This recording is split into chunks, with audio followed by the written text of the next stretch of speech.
अस्सलाम वालेकुम नाज़रीन। प्रोग्राम लाइफ लाइन साण करे था जो मेज़बान डॉक्टर वाहिद बशपावर हाज़िर है। नाज़रीन तव्हां ख़बर अथनि प्रोग्राम में असां तव्हांखे मुख़्तलिफ़ बीमारियुनि जी ॼाण ॾींदा आहियूं। मुख़्तलिफ़ डॉक्टर हिते ईंदा आहिनि जेके मुकमल तव्हांखे उन बीमारी बाबति ॼाण ॾींदा आहिनि, उनजे बचाव जे तरीक़ा ॿुधाईंदा आहिनि, उनजो इलाज ॿुधाईंदा आहिनि।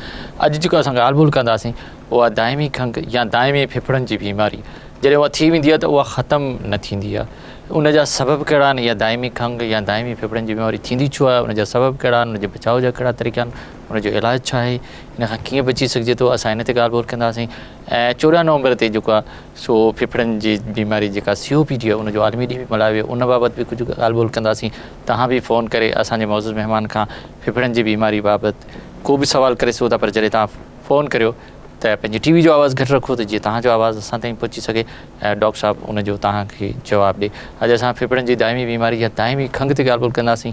इन सिलसिले में अॼु असां सां गॾु प्रोफेसर नदीम रिज़वी आहिनि जेके चेस्ट स्पेशलिस्ट आहिनि जिना post graduate medical centre Karachi में। अचो त पंहिंजे महिमान सां ॻाल्हि ॿोल जो सिलसिलो शुरू कयूं। डॉक्टर साहब अस्सलाम वालेकुम। कैसे हैं डॉक्टर साहब? ठीक ठाक खैरियत से? डॉक्टर साहब माशाल्लाह आप 2-4 दिन से बिल्कुल मसरूफ़ थे। 14 नवंबर को जो है पूरी दुनिया में पल्मोनरी डिजीज़ का जो है आलमी दिन भी मनाया गया, मनाते हैं। और सिर्फ इसलिए मनाते हैं कि लोगों को अवेयरनेस हो कि उनको अगर कोई लंग्स की या फेफड़ों की बीमारी हो तो उससे बचा कैसे जाता है या उसका इलाज में। वैसे दमा भी है, TB भी है, निमोनिया भी है और भी बहुत सारी बीमारियाँ, पर COPD जो क्रॉनिक ऑब्स्ट्रक्टिव पल्मोनरी डिजीज़ जो है, जिसको दायमी आप खांसी बोलें या दायमी फेफड़ों की मर्ज़ बोलें, ये क्या चीज़ है, ये कैसे होता है? अच्छा देखिए, बात ये है कि सांस में अल्लाह मियाँ ने इस तरह से बनाया है कि आप साफ़ सुथरी हवा लेके जाएं, फ्रेश एयर लेके जाएं, लेकिन वो लोग जो तंबाकू नोशी कर रहे हैं या ऐसे मकामात पे काम कर रहे हैं जहाँ पर पोल्यूशन बहुत ज़्यादा है, उन लोगों को क्या होता है कि जब ये गर्द गुबार उनकी सांस की नालियों में जाता है तो उसमें एक सोजिश आ जाती है और अंदर की जो झिल्ली है जिसे म्यूकस मेम्ब्रेन कहते हैं वो सूज जाती है और सांस की नालियाँ दायमी तौर पे तंग हो जाती हैं। दमे में भी सांस की नालियाँ तंग होती हैं लेकिन वहाँ दायमी तौर पे नहीं। जब आप ट्रीटमेंट दें तो बिल्कुल नॉर्मल हो जाती हैं। यहाँ पर आप कितना भी ट्रीटमेंट दे लीजिए वो वापस नॉर्मल की तरफ से नहीं होती हैं। तो ना सिर्फ उनके पट्टे अकड़ जाते हैं, अंदर से सांस की नाली में सोजिश आ जाती है और जब हवा का इखराज यानी हवा बाहर नहीं निकलती है पूरी तरह से, जो सांस आप अंदर ले रहे हैं वो पूरी तरह से बाहर नहीं निकलता, तो फेफड़ों के अंदर हवा जमा हो जाती है, फेफड़े फूल जाते हैं, जिसको हम कह सकते हैं कि फेफड़ों के फूलने का मर्ज़ या एम्फाइसीमा। नॉर्मली जैसे कि फेफड़े जहाँ तक काम करते हैं एक पर्टिकुलर साइज़ पे उनका काम करने का जो अमल है वो बड़ा आसान होता है, यानी फूलना और फिर सिकुड़ना, फूलना और फिर सिकुड़ना। लेकिन जब वो फूल जाएं, यानी जैसे कि एक इलास्टिसिटी जो है वो अपने ज़रूरत से ज़्यादा खिंच जाए तो फिर वो वापस अपनी नॉर्मल शेप में नहीं आती है। तो इस वजह से मरीज़ को बहुत ज़ोर लगाना पड़ता है सांस लेने के लिए। इसकी वजह से उसका सांस हमेशा फूलता रहेगा, चलने फिरने में उसे तकलीफ़ महसूस होगी और एक स्टेज ऐसा डिजीज़ का आता है कि बैठे बैठे भी इंसान का सांस जो है वो फूल रहा होता है। नहीं डॉक्टर नदीम, एक ख़ास बात है, तो इसको आप क्रॉनिक पल्मोनरी या दायमी खांसी क्यों कहते हैं? देखिए, एक तो ये कि इसमें खांसी होती है और दायमी इसलिए कहा जाता है कि आप कितना ही इलाज कर लीजिए ये वापस नॉर्मल नहीं होता। बंदा इंसान जिसको ये हो जाए वो कभी भी नॉर्मल महसूस नहीं करेगा, उसको कुछ ना कुछ अलामतें, कुछ ना कुछ तकलीफ़ें हमेशा रहेंगी। इसके मुकाबले में अगर दमे का मरीज़ है तो दमे के मरीज़ को जब हम इलाज देते हैं उसका, तो वो बिल्कुल एक नॉर्मल भरपूर ज़िंदगी गुजार सकता है। लेकिन याद रखिएगा कि COPD का पेशेंट जिसको एक दफ़ा COPD इस्टेब्लिश हो जाए फिर वो कभी नॉर्मल नहीं होता, इसलिए लफ्ज़ दायमी या क्रॉनिक या परमानेंट डिजीज़ कहा जाता है इसे। अच्छा डॉक्टर साहब, जो आप COPD में जब आप बोलते हैं ये दायमी हो जाता है तो क्या जो हम पार्टिकल्स लेते हैं उसका रीज़न तो अभी मालूम करते हैं कि सिगरेट की वजह से होता है या धुएं से होता है या कोई लोग जो है वो मुख्तलिफ फैक्ट्री में काम करते हैं, कोल में या कॉटन में, वो तो अलग चीज़ है। मगर जब वो सेल पे जाके जाता है अलवलाए पे, तो अलवलाए को कैसे डैमेज करता है? क्या उधर सोजन हो जाती है, वो ख़राब हो जाता है, वहाँ ज़ख्म होता है जो वो दोबारा ठीक नहीं होता? मैं वो बताना चाह रहा हूँ, जैसे सांस की नालियाँ जो है ना, सांस की नालियाँ जो होती हैं, नालियाँ होती हैं, उसके बाद हवा की थैलियाँ होती हैं जिसमें से ऑक्सीजन पास होती है और खून से कार्बन डाइऑक्साइड जिसको एल्वोलाई कहते हैं वो वापस आती है। अब जब सांस की नाली तंग हो जाएगी और उसकी अंदर झिल्ली में सोजिश आ जाएगी तो क्या होगा कि हवा अंदर तो चली जाती है, एक्टिव से अंदर चली जाती है, लेकिन जब बाहर निकालने की कोशिश करता है तो पूरी हवा बाहर नहीं निकलती है, कुछ रह जाती है और आहिस्ता आहिस्ता बढ़ती चली जाती है तो फेफड़ा फूलता चला जाता है। जैसे गुब्बारे में से आपने हवा भरी, अगर आप उसका रास्ता वापसी का हवा का निकलने का पूरा सही है तो वो पूरा गुब्बारा जो है बैठ जाएगा। ठीक है। लेकिन अगर रास्ता आप तंग कर दें तो वो हवा अंदर रहेगी, कुछ रह जाएगी। तो इसको फेफड़ा फूल जाता है, और जब फेफड़ा फूल जाता है तो उसकी इलास्टिसिटी जो है वो ख़त्म हो जाती है, तो फिर वो वापस अपनी नॉर्मल जगह पे नहीं आता। अच्छा डॉक्टर साहब, इनका कोई खास सबब है COPD का, कोरोना ऑब्स्ट्रक्टिव जो पल्मोनरी डिजीज़ है, इनके रीजंस, इनके सबब क्या हैं? जी देखिए, अब फिर अगेन हम दमे से कंपेयर करते हैं कि ये दोनों मर्ज बड़े मिलते जुलते से हैं। अक्सर लोग दमे को और क्रॉनिक ऑब्स्ट्रक्टिव एयरवे डिजीज़ को बहुत करीब समझते हैं। दमा जो है ना, उसमें इंसान का कोई कसूर नहीं है, उससे बचा नहीं जा सकता, आपके मौरूसी असरात उसमें काफ़ी होते हैं। लेकिन क्रॉनिक ऑब्स्ट्रक्टिव पल्मोनरी डिजीज़ से आप बिल्कुल तरह से बच सकते हैं, यानी ये प्रिवेंटेबल डिजीज़ है, वो मर्ज़ है जिससे बचा जा सकता है। अब देखिए, इसकी जो बुनियादी वजह है, सबसे ज़्यादा इंपॉर्टेंट है जो है वो नंबर 1 सिगरेट स्मोकिंग है। चाहे आप एक्टिव स्मोकिंग कर रहे हैं या पैसिव स्मोकिंग, वो ख़वातीन जिनके मतलब मैं एक बात रुक, तंबाकू किसी भी तरीके से आप स्मोक करें? नहीं, अगर तंबाकू आप चू कर रहे हैं तो उससे ये नहीं होता। स्मोक करें, चाहे आप चिलम से लें, चाहे आप बीड़ी से लें, चाहे आप हुक्के से लें, चाहे शीशे से लें, चाहे सिगरेट से लें। ठीक है। तो जिस तरीके से भी, जिस फॉर्म में भी लेंगे, अगर धुएं की सूरत में ले जाएंगे तो फिर वो सांस की नालियां तंग हो जाती हैं। जब जो लोग तंबाकू चबाते हैं वो सांस की नालियों तक नहीं जाता, तो उससे ये नहीं ठीक होती। ठीक है। तो धुआं अंदर जाता है तो सोजिश आती है। अच्छा, दूसरा सबसे बड़ा मर्ज, जिस वजह जो है इस मर्ज की, वो है बायोमास फ्यूल, यानी कि वो फ्यूल जो कि हमारे देहातों में इस्तेमाल होता है, जिसमें कि गोबर है और लकड़ी है, कोयला है, घास। अच्छा, इनके धुएं से भी हो सकता है? जी हाँ। इनके डॉक्टर नदीम, एक कॉलर हमारे साथ है। हेलो, अस्सलाम वालेकुम। वालेकुम सर, कहिड़ा हाल आहिनि? ख़ुशि आहियो? वॾी महिरबानी। केरु साईं? सर आउं मोहन बचल आहियां मटियारी खां। वॾी महिरबानी बचल, तव्हां असांखे फ़ोन कई। डॉक्टर नदीम रिज़वी असां सां गॾु आहे। अॼु फेफड़नि जी बीमारी ते ॻाल्हि ॿोल करे रहिया आहियूं। छा सवाल पुछंदो? जी डॉक्टर साहब, अस्सलाम वालेकुम। अस्सलाम वालेकुम जी। सर, आपकी खांसी के हवाले से ब्रीफिंग हम सुन रहे हैं, तो ये हमारा सवाल ये है कि हमारे बच्चों में जो है वो खांसी बहुत ज्यादा हो जाती है, तो अब बच्चों के खांसी से बचने के क्या मौके है, या हम बचा जा सकता है, या ये खांसी बढ़ के ये दायमी खांसी में तब्दील हो जाती है? तो ये बड़ों को तो खांसी हो जाती है, TB या दमा वगैरह का इससे खांसी से पहले क्या, या बिल्कुल ये अलग बीमारी है? बचल ॿियो को सवाल आहे तव्हांजो? बस सर यही करूँ, असांखे थोरो ॿारनि जे हवाले सां काफ़ी डाउट आहे, खंघि जे हवाले सां डॉक्टर रिज़वी साहब गुज़ारिश आहे त महिरबानी करे थोरो इन लाइ असांखे इलाज ॿुधाईं, त जीअं ॿार हिन मौसम में ख़ासि करे काफ़ी खंघनि था। बिल्कुल तव्हांखे जवाब ॾींदो। वॾी महिरबानी, तव्हां असांखे फ़ोन कयो। वॾी महिरबानी। डॉक्टर साहब, बात समझे बच्चे के, जो छोटे बच्चे जब इस सीजन में बहुत सारी उनको खांसी होती है, क्या ये भी क्रॉनिक में जाएगा, दमे में जाएगा, या ठीक हो जाएंगे? पहले हम बताते हैं। देखिए, बात यह है कि ये COPD नहीं है, बच्चों में COPD नहीं होता है। ठीक है। जवानों में भी बहुत कम होता है। ये उम्र के जो आप मिडिल एज कहलाएंगे उस वक्त ये होता है, यानी कि तकरीबन 50-55 साल की उम्र में COPD होता है। उससे आगे चला जाता है, उस उम्र में होना शुरू होता है। बच्चों में जो खांसी की बुनियादी वजह है, और जो ये बार बार खांसी हो रही है, और इस मौसम में जब उन्होंने कहा कि हो रही है, तो यानी ये बहुत लाइकली है कि एलर्जिक कॉफ है। अब एलर्जिक कॉफ जो होती है, या तो नाक की एलर्जी हो, नज़ला ज़ुकाम जिन्हें होता है, या गले में गिरता है जिसको हम पोस्ट नेज़ल ड्रिप कहते हैं, उसकी वजह से भी बार बार खांसी होती है। एक दमे की भी फॉर्म है जिसमें कि खांसी ही से होता है, सांस नहीं फूलता। तो इनको अपने बच्चों को ज़रूर किसी डॉक्टर से मशवरा करना चाहिए, मुस्तनद मालिज से मशवरा करना चाहिए, और अगर एलर्जिक राइनाइटिस है तो उसका इलाज करें। अगर ये अस्थमा हो चुका है तो उसके लिए प्रॉपर इलाज करें। और सबसे बुनियादी बात ये कि उन अवामल से बचें जो कि खांसी को बढ़ाते हैं। मसलन आजकल के ज़माने में अगर पंखे के नीचे लेटेंगे तो हवा जो लगती है ठंडी, वो नाक के गोश्त को सुझा देती है और पोस्ट नेज़ल ड्रिप बढ़ने लगता है। इसी तरह से अगर आप बहुत ज़्यादा धुएं मट्टी में काम करेंगे या सफाई का काम करेंगे तो इन चीज़ों से भी ये चीज़ बढ़ जाती है। अब सर्दी आ रही है, स्वेटर, कंबल जो भी पहने ऐसा आदमी जिसको कि खांसी रहती है, एलर्जी रहती है, उसे 2-3 दिन तक धूप में ज़रूर रखना चाहिए, क्योंकि उसमें छोटे छोटे कीड़े जमा हो जाते हैं जिन्हें हम हाउस डस्ट माइट्स कहते हैं। तो ये बुनियादी तौर पे दमे या एलर्जिक राइनाइटिस की प्रॉब्लम जो बच्चल साहब बता रहे हैं। जो चीज़ हम बात कर रहे थे वो नहीं, मैं एक इस चीज़ को थोड़ा बढ़ाऊंगा। जब ठंडी शुरू होती है तो बच्चों में खांसी नज़ला फ़ौरन हो जाता है जी, तो इसके लिए आप क्या एडवाइस करेंगे? इसके लिए एडवाइस करूँगा कि अगेन आप अपने आप को प्रॉपर न्यूट्रिशन रखें, अगर आपको कोई इस किस्म की एलर्जिक बीमारी है, या अमूमन एलर्जी में या अस्थमा में होता है, तो उसका प्रॉपर ट्रीटमेंट स्टार्ट कर दीजिए। सीज़न जब चेंज हो रहा है तो ख़ास तौर पे अपना ट्रीटमेंट ज़रूर लेना चाहिए। दूसरी चीज़ ये कि इन्फेक्शंस भी, वायरल मतलब डॉक्टर को फ़ौरन दिखाना चाहिए। जी हाँ, बिल्कुल। अच्छा डॉक्टर साहब, हमारी बात हो रही थी, आपने बताया था कि COPD के रीज़न में सिगरेट और धुआं जो घरों में होता है, घरों में जो हमारे देहातों में जो कि कोयला, लकड़ी, गोबर जलाया जाता है, खाना पकाना हो या घरों को गर्म रखने के लिए बनाया जाता है, वो भी जो है इसका बहुत बड़ा सबब है। और देखा गया कि उन घरों में जहाँ पर खाना पकाने, यानी किचन और लिविंग रूम जिसमें सोते हैं, वो साथ मिले हुए हों, यानी दोनों एक ही हों, तो फिर और ज़्यादा होता है, क्योंकि वहीं धुआं जमा होता है और वहीं पर होता है। तो ऐसे जगहों पे ना तो प्रॉपर वेंटिलेशन होता है, ना चिमनीज होती हैं, तो ये धुआं काफ़ी देर तक अंदर कमरों में रहता है। और क्या रीज़न्स हैं?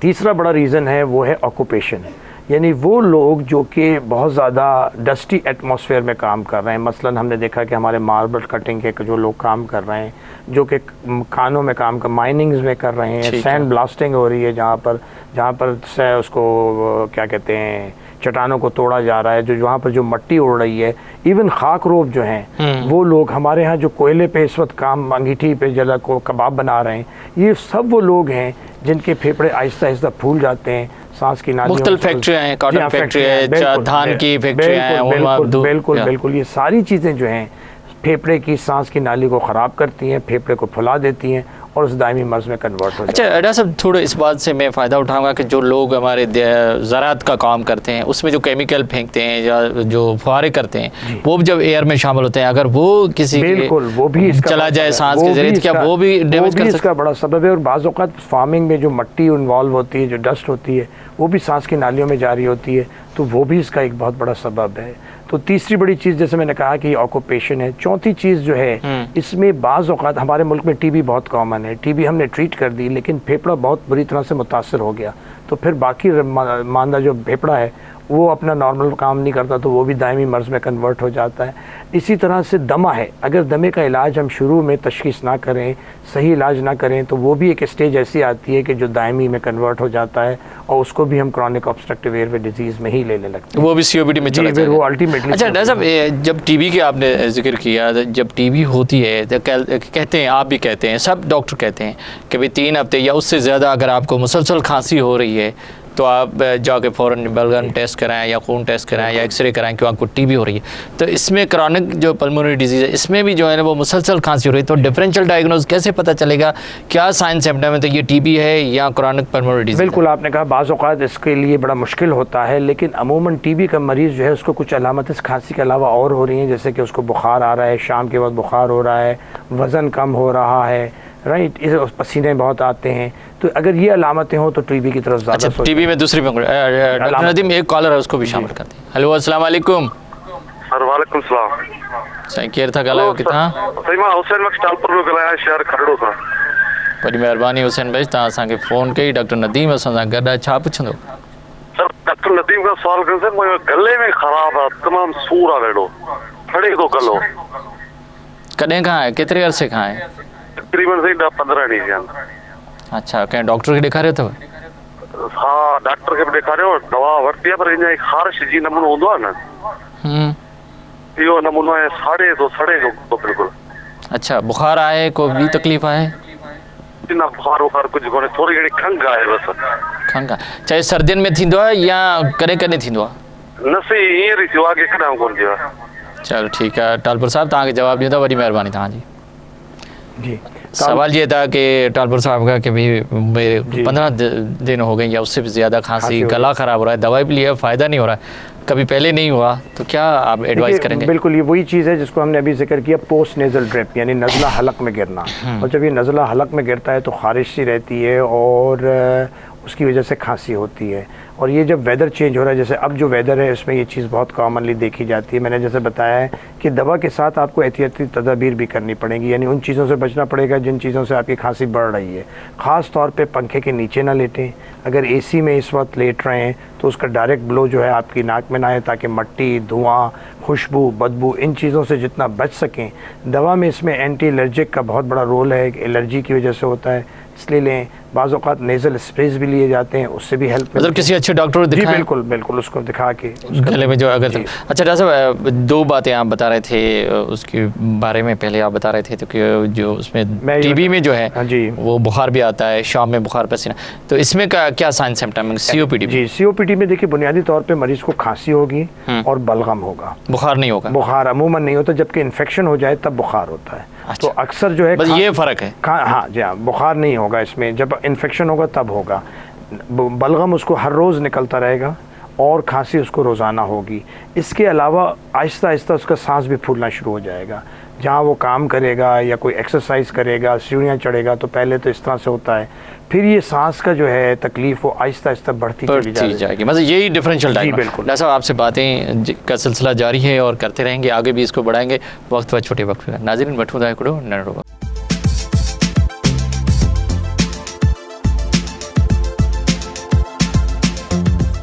वेलकम बैक नाज़रीन। अचो तो पंहिंजो ॻाल्हियुनि जो सिलसिलो ब्यूरो डॉक्टर नदीम सां शुरू करूँ। अॼु असां दायमी खंघ या दायमी फेफड़न की बीमारी तो ॻाल्हि ॿोल करे रहे आहियूं। आपसे बात हो रही थी तो आपने बताया कि ये डिफरेंशियल डायग्नोसिस, क्या कोई ख़ास इन्वेस्टिगेशन भी करते हैं क्या, या आप क्लिनिकली डायग्नोज करेंगे कि क्रॉनिक जो है वो पल्मोनरी डिजीज़ है? देखिए सबसे पहले क्लिनिकल होता है। अगर सबसे पहले तो जैसे हमने बताया कि COPD की कोई ना कोई वजह होती है, बिला वजह COPD किसी को नहीं हो जाता, तो हमें ये मालूम करना है कि वो तंबाकू नोशी पहले उसकी हिस्ट्री क्या काम करता है? तंबाकू नहीं, हिस्ट्री सबसे पहले तंबाकू नोशी करता है या नहीं करता, ठीक है, और करता है तो कितने अरसे से। ठीक है। अमूमन जिन्होंने तंबाकू नोशी 10 साल से ज़्यादा की हो उनके बारे में हम सोचना शुरू कर देते हैं। तो पहला तो सवाल ये होगा। नंबर 2 ये कि क्या उसका कोई वास्ता ऐसे लोगों में, ऐसे जैसे काम की जगह पे लोग बहुत सारे तंबाकू नोशी कर रहे हैं, वो वजह है।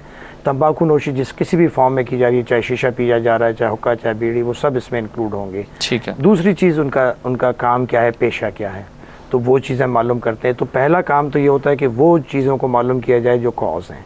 दूसरा फिर उनको अलामत क्या है। अगर उनको दायमी खांसी रहती है, बलगम रहता है और सांस फूलता है, तो ये हमारा 80% तो डायग्नोसिस हो गया कि ये क्रॉनिक ब्रोंकाइटिस और एम्फीसीमा है। अभी एक कॉलर है, उसको भी शामिल करते हैं। हेलो अस्सलाम वालेकुम।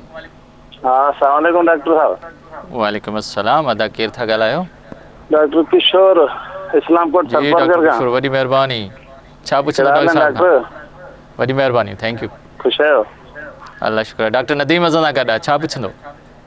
हाँ डॉक्टर साहब नहीं पूछना यो तो डॉक्टर साहब नदीम साहब अस्सलाम वालेकुम जी। हाँ जनाब, पूछना ये था कि हम यहाँ देहातों में जो ट्रीट करते हैं पेशेंट्स को, तो उनको COPD के लिए उनका ट्रीटमेंट क्या होना चाहिए, फर्स्ट एड क्या होना चाहिए और उनकी इन्वेस्टिगेशन क्या होनी चाहिए, वो जरा बताइए आप हमें। जी बिल्कुल बेहतर। किशोर ॿियो को सवाल आहे तव्हांजो? हाँ मैं ये हो बस खास बारड़ी। वॾी महिरबानी किशोर, तव्हां असांखे फ़ोन कई, तव्हांजी वॾी महिरबानी, थैंक यू। ऐसा सवाल बड़ा है कि अगर COPD देहातों में हो जाए किसी को, तो फर्स्ट एड या पहला ट्रीटमेंट क्या हो, क्या इन्वेस्टिगेशन उधर कोई हो सकती है? पहला तो तशखीस करके बात है कि पहले तो आप तशखीस कीजिए। देखिए जैसे मैंने बताया कि 80% तो आपकी डायग्नोसिस इन 2 चीज़ों से मिल गई कि अगर उसको कोई वो फैक्टर, वो चीज़ है जो कि COPD कॉज करता है, वो मौजूद है, नंबर 1। नंबर 2 उसको खांसी बलगम रहता है और सांस उसका फूलता है, तो आपकी 80% तो डायग्नोसिस बन गई है। ठीक है। तो ये तो कहीं किसी देहात में भी आप कर सकते हैं, मालूमात कर सकते हैं। जहाँ तक है कि अगर एक्सरे बाज़-औक़ात उसमें हमें एक्सरे का जो साइज़, मतलब फेफड़ों का साइज़ है, वो बढ़ावा मिलता है। एक्सरे से भी फ़ायदा पड़ सकता है? एक्सरे से भी फ़ायदा, मदद मिल सकती है। CT स्कैन से भी मदद मिलेगी, लेकिन देहातों में वो चीज़ नहीं होती। ठीक है। एक छोटी सी मशीन होती है सांस नापने की, जिसे हम स्पायरोमीटर कहते हैं।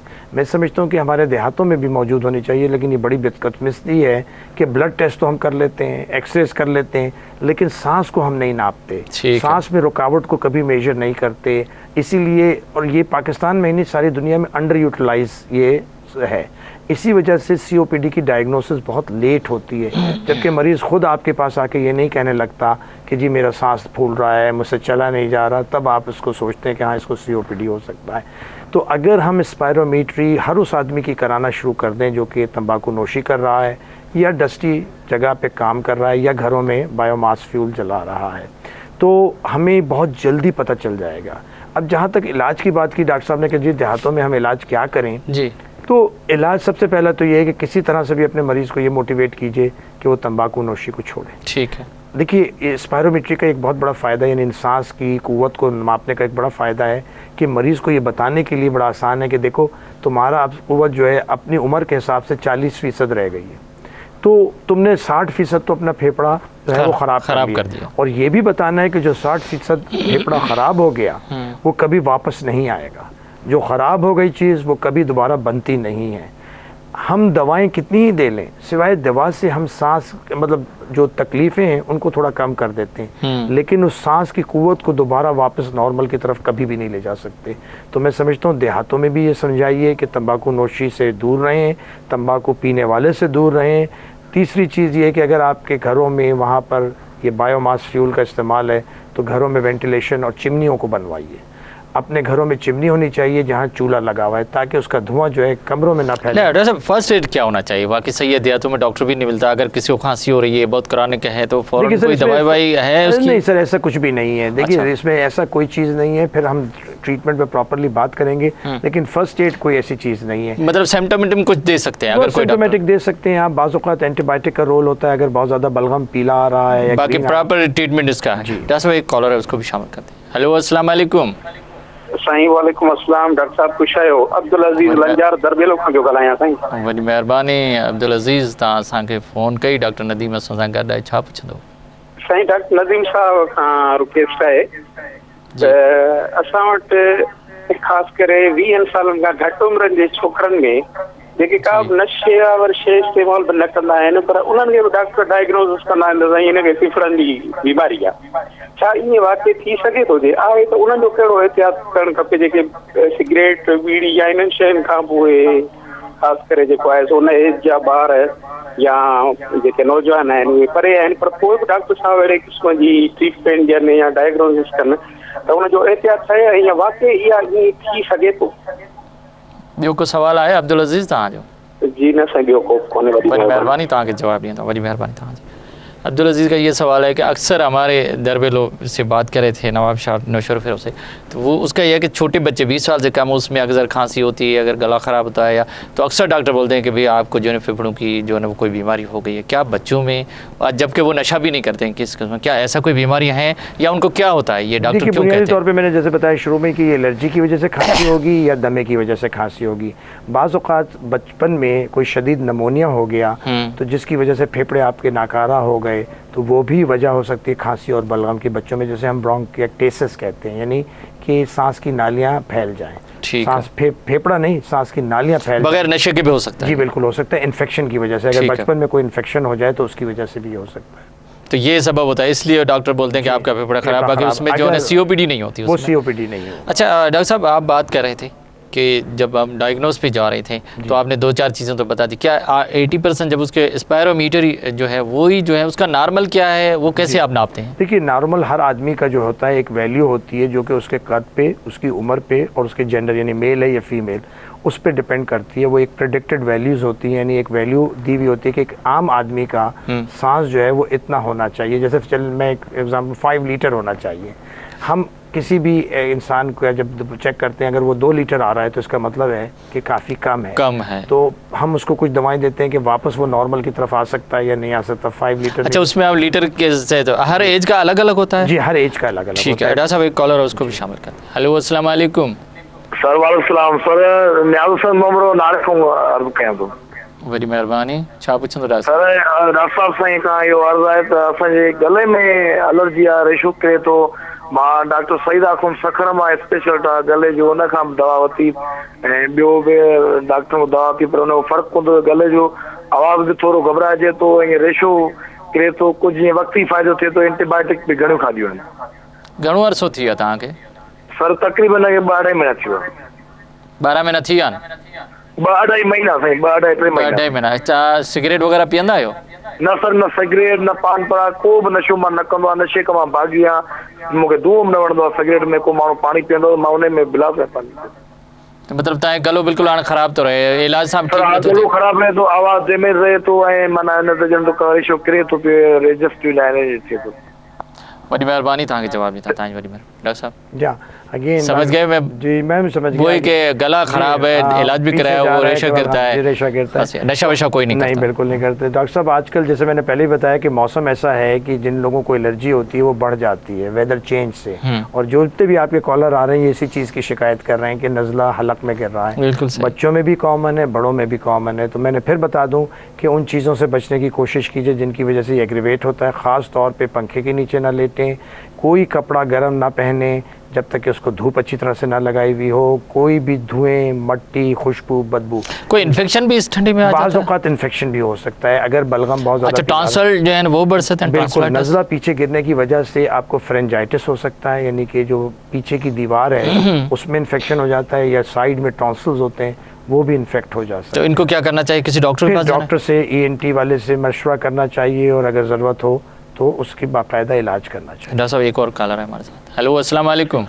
वालेकुम सलाम डॉक्टर साहब, डॉक्टर अब्बास सोगल हैं आप बदीन। वही मेहरबानी डॉक्टर अब्बास, तव्हां असांखे बदीन खां फ़ोन कई। डॉक्टर नदीम असां सां गॾु आहे, छा पुछंदो? हाँ बस सर, अस्सलाम वालेकुम सर। अस्सलाम वालेकुम सर, मेरी एक क्वेरी है कि सर ये हमारी जो नेशनल गाइडलाइंस हैं for the tuberculosis, actually sir मैं आपका पोस्ट ग्रेजुएट भी रहा हूँ, तो उसका आपकी प्रेजेंस का फ़ायदा ले रहा हूँ मैं। तो सर अभी हमारे पास जो पेशेंट आते हैं तो नेशनल गाइडलाइंस ये है कि you are not suppose to start the treatment के आपके अगर वो AFP पॉजिटिव आ जाती है, स्पिटम कराएं और उसके बाद। एक्चुअली सर हमारे पास ये प्रॉब्लम है कि हमारे पास ये होते ही नहीं है। अब कैविटी अगर एक्सरेज में आ रहे हैं और वी आर स्ट्रांगली सस्पिशन है कि ये ट्यूबरकुलोसिस है, रिकमेंडेशन तो नहीं है ट्रायल ATT यूज करने के लिए, लेकिन हम फिर भी स्टार्ट करते हैं तो उससे तो रिस्पॉन्ड आ रहा है। तो इसके ऊपर काइंडली आप थोड़ा कमेंट कर दें। तो उसके बाद एक और क्वेरी है वो मैं आपसे पूछना। तो और कोई सवाल, ॿियो को सवाल है अब्बास तव्हांजो? तो सर ये है कि जो मिसकंसेप्शन है कि भाई हम अगर इनहेलर यूज करते हैं तो ये डिपेंडेंसी हो जाती है, तो फिर लोग दे आर वेरी रिलेक्टेंट, वो यूज नहीं करते हैं। तो काइंडली आप ये हमारी कौम को एक मैसेज दे दें कि जहाँ तक मुझे पता है, the best of my knowledge, कि जो है inhalers are the best treatment, और इन लोगों को यही बताना चाहिए कि गोलियां खाने से अच्छा है कि आप इनहेलर यूज करें। तो काइंडली अगर आप 2-4 लफ्ज इस पे बोल देंगे, it would be very easy to us के हम उनको कन्विंस कर सकें। थैंक यू मेहरबानी डॉक्टर अब्बास, तव्हांखे बिल्कुल डॉक्टर साहब जवाब ॾींदो, तव्हांजी वॾी मेहरबानी। डॉक्टर साहब 2 सवाल थे, बड़े ज़बरदस्त। डॉक्टर बदीन से बात कर रहा था, बड़ा अच्छे सवाल। पहले तो ये है कि जो TB में जो उनके पास इन्वेस्टिगेशन नहीं है, क्या ETT शुरू करनी चाहिए, नहीं करनी चाहिए? जी हाँ, एक तो पहले मैं कहूँगा अब्बास शायद हमारे पोस्ट ग्रेजुएट रह चुके हैं, तो मैं समझता हूँ ये सारी चीज़ें हमने को बताई हैं उन्हीं, तो इसलिए उन्होंने ये बड़े इंटेलिजेंट सवाल पूछे। देखो बेटा, बात ये है कि गाइडलाइंस तो यही कहती हैं कि बगैर उसके इलाज ना शुरू किया जाए, इन्वेस्टिगेशन के। और ख़ास तौर पे अगर उसको पहले कभी TB हुई है तो हमेशा उसके पुराने एक्सरे मंगाओ और उससे कंपेयर करो। देखो, कैविटीज़ अगर किसी को एक दफ़ा डेवलप हो जाए तो सारी उम्र रहती हैं। अब होता ये है कि आपने एक इलाज किया, वो किसी और के पास गया, क्योंकि हमारा डॉक्टर शॉपिंग तो बहुत होती है, वो दूसरे के पास गया, दूसरे ने फिर उसको TB की दवा दे दी, तीसरे के पास गया, तीसरे ने फिर वही एक्सरे देख के TB की दवा दे दी। अक्सर ऐसे लोगों को तुम्हें पता है कि हेमोप्टाइसिस या खून आना बलगम में, इसका मतलब ये नहीं कि उसको दोबारा TB हो गई है, क्योंकि तुम्हें पता है कि ये पोस्ट TB ब्रोंकाइटिस होता है। तो अगर बलगम चेक हो जाए और उसमें TB की जरासीम नज़र आ जाए तो फिर कोई वजह नहीं है। दूसरी बात ये कि आजकल डॉट सेंटर्स गवर्नमेंट ने फ्री हर जगह पे मौजूद हैं। मुझे नहीं पता कि तुम्हारे इलाके में क्यों नहीं है, हर जगह पे ये सेंटर मौजूद हैं जहाँ पर माइक्रोस्कोपी की फैसिलिटी मौजूद है। तुम अपने मरीज़ को भेज के वहाँ से बलगम चेक करा सकते हो, और फिर एक दफ़ा तशखीस हो जाए तो फिर इलाज। मतलब डॉक्टर साहब आपका मतलब कि बलगम में अगर आ जाए तो बेहतर है, उससे अलावा नहीं शुरू करना। दूसरे सवाल जो ज़रूरी है, जो हम इनहेलर का मामला। देखिए बेटा, ये बिल्कुल तुम सही कह रहे हो कि हमारे यहाँ पता नहीं किस तरह से ये गलत ख्यालात आ गए हैं कि इनहेलर जो है वो गलत है। इनहेलर में दवा वही होती है जो आप मुँह से लेते हैं, सिर्फ तरीका इस्तेमाल मुख्तलिफ है। हम हमेशा ये बताते हैं कि इससे दवा सीधी वहीं जाती है जहाँ पर उसकी ज़रूरत होती है। सांस की नालियों में सोजिश है तो दवा सांस की नालियों में देनी है, पेट में तो सोजिश नहीं है, तो फिर गोली क्यों खाई जाए, इंजेक्शन क्यों लिया जाए। गोली से दवा जो पेट में जाती है, पेट से खून में जाती है और जिस्म की हर उस हिस्से में भी जाती है जहाँ उसकी कोई ज़रूरत नहीं है। तो गोली के खाने से वो सारे ज़मनी असरात साइड इफ़ेक्ट्स होते हैं, इंजेक्शन से वो सारे साइड इफ़ेक्ट्स होते हैं जो कि इनहेलर से नहीं होते। डॉक्टर साहब आपसे बातें का सिलसिला जारी है और करते रहेंगे, आगे भी इसको बढ़ाएंगे। वक्त व छोटे वक्त नाज़रीन वठूं था हिकिड़ो नंढड़ो वक़्तु।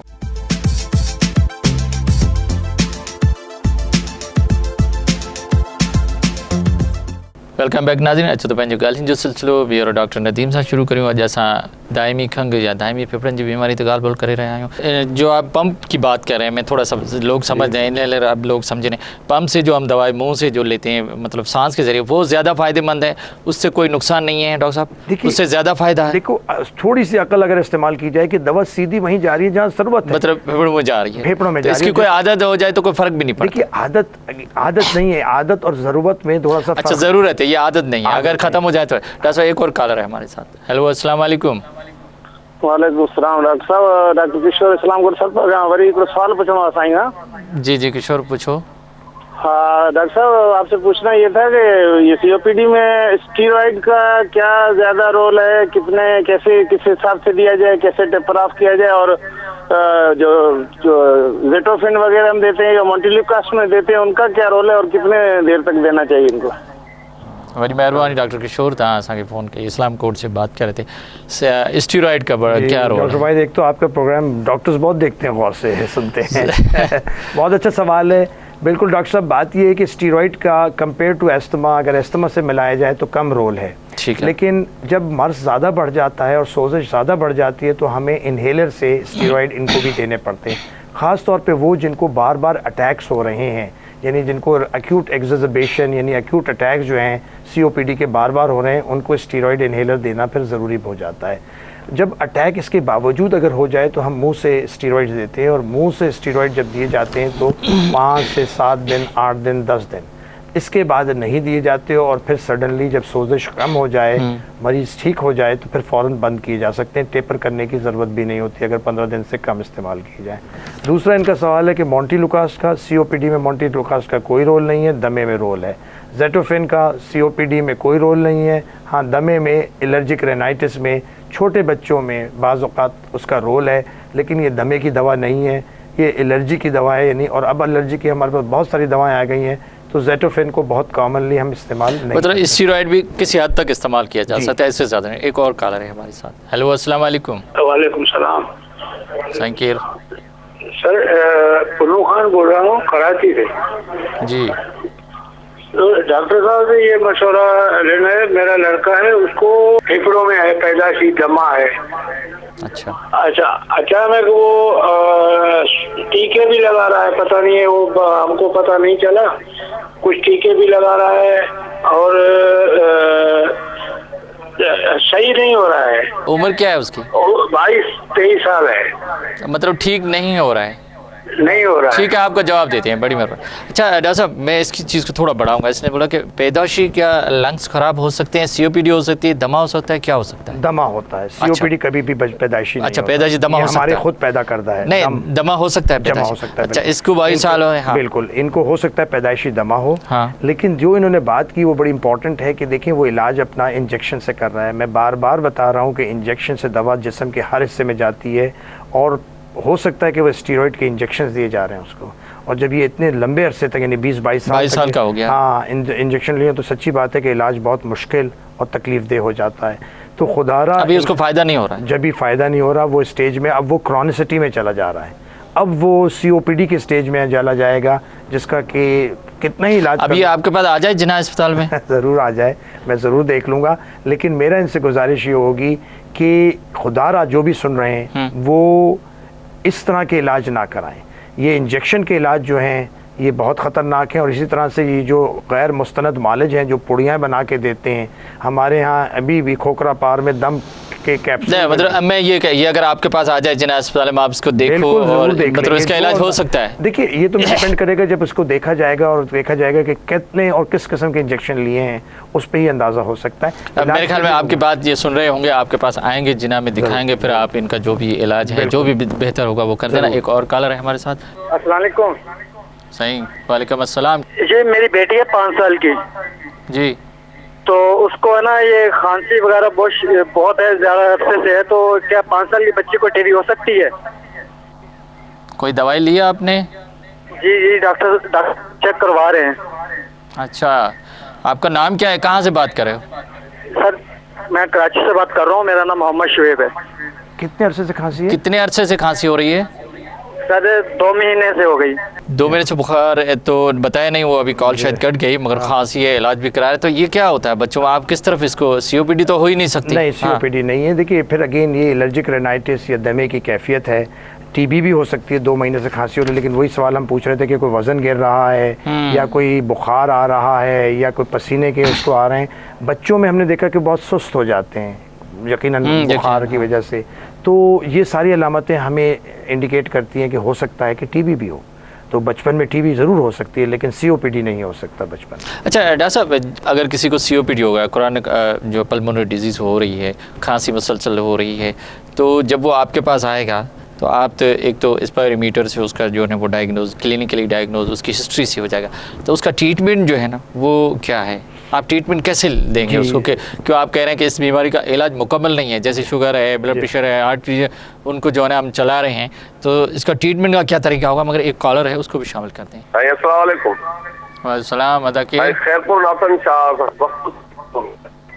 वक्त तक ॻाल्हायो। खैरपुर नाथन शाह खां? हाँ साईं, डॉक्टर साहब खां पुछणो आहे सवाल साईं। जी पुछो, छा सवाल पुछंदो?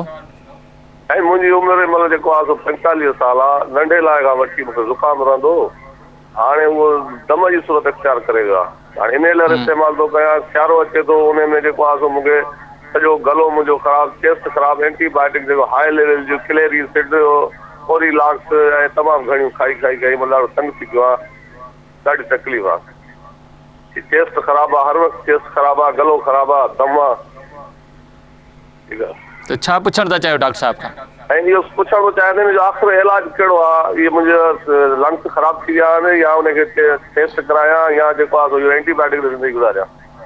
वॾी महिरबानी बख़्त, तव्हां असांखे खैरपुर नाथन शाह खां फ़ोन कई, तव्हांखे जवाबु ॾींदो, वॾी महिरबानी तव्हांजी। डॉक्टर साहब, बचपन से है, उसका गला खराब रहता है, दमा भी है, इनहेलर भी ले रहा है, एंटीबायोटिक ले रहा है, सब कुछ ले रहा है, अब 45 साल एज हो गई है, क्या मुख ठीक होगा? क्या करना है आगे उसको एडवाइस करें? बिल्कुल, देखिए अगर इनका ये जो इनको एलर्जिक रेनाइटिस है और दमे की कैफियत है, और मैंने बताया कि दमे का अगर सही इलाज हो तो इंसान नॉर्मल और भरपूर ज़िंदगी गुजार सकता है। तो इन्होंने कहा मैं इनहेलर भी इस्तेमाल कर रहा हूँ, मैं एंटीबायोटिक। देखिए बात ये कि इनहेलर किस तरह से इस्तेमाल किया जा रहा है। अगर इनहेलर का तरीका इस्तेमाल ना हो, और मैं यकीन जन से आपको बताता हूँ कि 90% डॉक्टरों को नहीं पता कि इनहेलर लिया कैसे जाता है, तो मरीज़ों को तो हमारे 99% को नहीं पता कि कैसे लिया जाता है। तो अगर वो सही नहीं लेंगे तो दवा वहाँ नहीं पहुँचेगी जहाँ पर उसकी ज़रूरत है, तो वो उनको फ़ायदा नहीं होता। अच्छा, फिर उनको बलगम, इन लोगों को जब सूजन आ जाती है तो बलगम बनता है, तो बार बार एंटीबायोटिक दी जाती है, वो भी गलत इलाज है। हाई डोज एंटीबायोटिक तो किसी प्रॉपर मुस्तनद सीने के मालिज से मुआयना कराएं और अपना इलाज कराएं, तो ये भरपूर ज़िंदगी गुजार सकते हैं।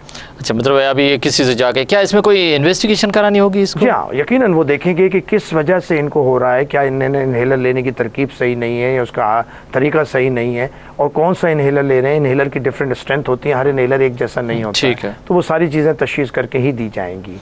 अब हम आते हैं वापस COPD पे। एक और कॉलर हमारे साथ है। हेलो, अस्सलाम वालेकुम। हेलो, वालेकुम सलाम भाई। केर साईं, किथां पिया ॻाल्हायो? साईं नवाब शाह खां ॻाल्हायां थो, बशीर खोसो।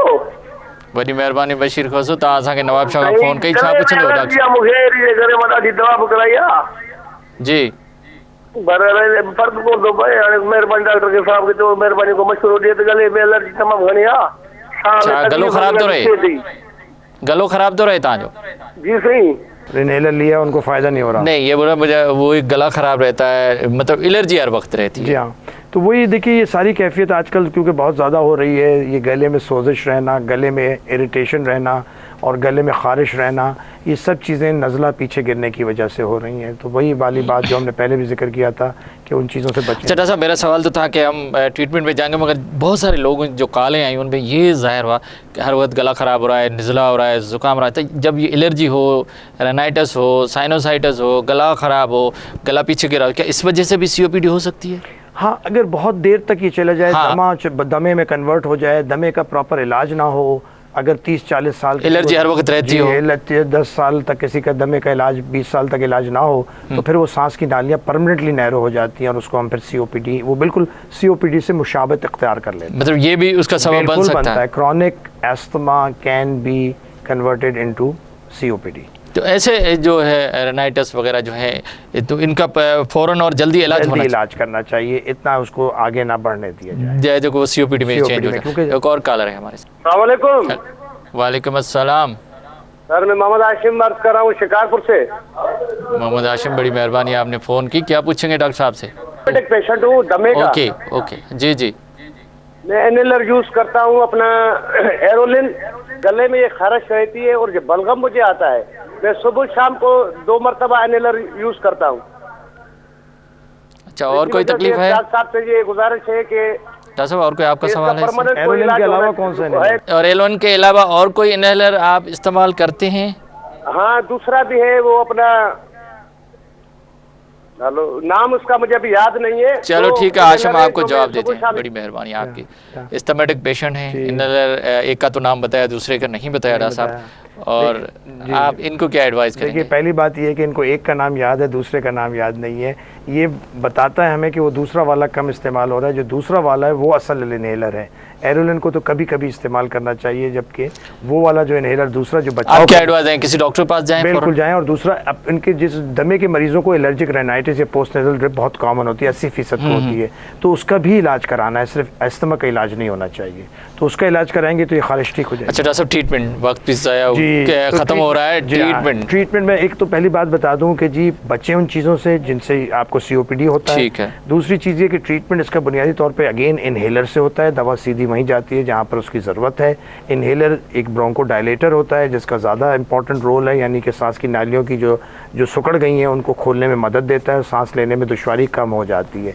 लेकिन याद रखिएगा कि चाहे कितनी ही आप दवा ले लीजिए, कभी आप नॉर्मल नहीं हो। मतलब दवाओं के जरिए चल सकता है पर ख़त्म नहीं होगा। डॉक्टर साहब एक लफ्ज़ में बताया कि आप जो आलमी दिन बनाते हैं उसका क्या फ़ायदा है? उसका फ़ायदा ये है कि लोगों में, आज हम बैठे यही हैं, लोगों में अवेयरनेस की जाए कि तंबाकू नोशी से परहेज़ करें, ना खुद पिएं, ना किसी को अपने सामने पीने की इजाज़त दें।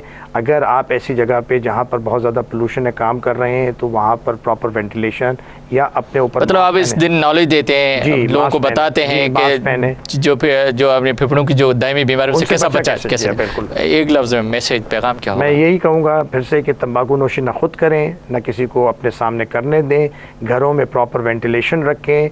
अगर आपको मजबूरी है कि बायोमास यूज़ करना है फ्यूल, तो फिर चिमनियाँ बनाएं अपने घरों में। अगर आप काम पे हैं ऐसी जहाँ पोल्यूशन बहुत ज़्यादा है तो एक तो प्रोटेक्टिव गेयर या कि कम से कम मास्क ज़रूर पहनिए ताकि आपके अंदर वो गर्द व गुबार ना जा सके। और अगर आपको ये मर्ज़ हो गया है तो पहला काम अपना तशख़ीस कराएं, उन चीज़ों से बचें जिनसे ये चीज़ें हो रही हैं और बाकायदगी से अपनी दवा लें। बड़ी मेहरबानी डॉक्टर नदीम आपकी। नाज़रीन, असांजे मौजूद मेहमान डॉक्टर नदीम रिज़वी असां सां गॾु COPD, छाती जी दायमी बीमारी या फेफड़नि जी दायमी बीमारी, दायमी खंघ ते तमामु तफ़सील सां ॼाण ॾिनई ऐं तमामु ॿुधाई त जिन सबबनि जे करे असांखे इहे फेफड़नि जी बीमारी थियूं उन्हनि खां बचणु घुरिजे। ख़ासि तौर ते सिगरेट जी नशे खां असांखे बचणु घुरिजे ऐं जेकॾहिं कंहिंखे थी वई आहे त फ़ौरन पंहिंजो इलाजु कराए प्रॉपर ऐं सही तरीक़े सां दवा वठे त बहितर ऐं सुठी पंहिंजी ज़िंदगी गुज़ारे सघे थो ऐं इन बीमारी खां बची बि सघे थो। जेकॾहिं डॉक्टर साहब जी इन ॻाल्हियुनि ते असां अमल कयो त असां बहितर ऐं सुठी ज़िंदगी गुज़ारे सघंदा आहियूं। पाण बि ख़ुशि रहो, ॿियनि खे बि ख़ुशि रखो। इन ते प्रोग्राम लाइफ लाइन जो वक़्तु पूरो थियो। पंहिंजे मेज़बान डॉक्टर वाहिद बश पवर खे इजाज़त ॾींदा। अल्लाह हाफ़िज़।